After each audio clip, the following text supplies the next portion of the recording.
inexcusable, unjustifiable, awful on every level, disgusting on every level. Just terrible, terrible. When you have rioters taking over the U.S. Capitol building, the seat of American democracy, and when you have those rioters saying that they are doing so in the name of the President of the United States, and when you have them doing that to the legislative branch of the government, when you have those people, they are rioters, they are not protesters, okay? As soon as you commit an act of vandalism or violence, you are no longer in the category of protester, you are now a rioter. And unlike some folks who have justified riots based on the perspective of the rioters, if you're a criminal, you're a criminal, and you should go to jail. You should go to jail. And this was an attempted act of insurrection.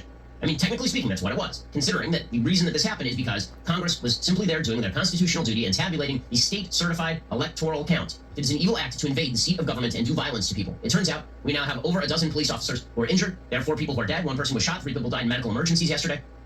That's as bad an event as I've ever seen in American public life.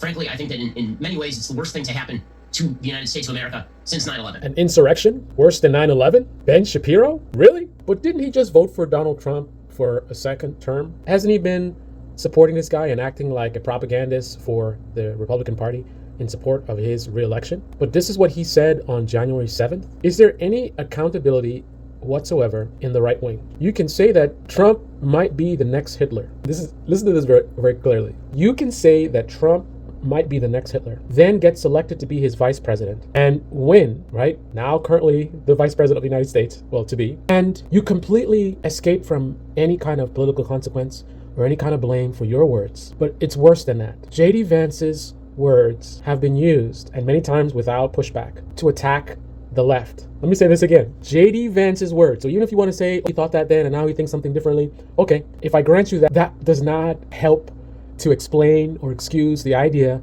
that the left should be taking the blame for something that J.D. Vance says.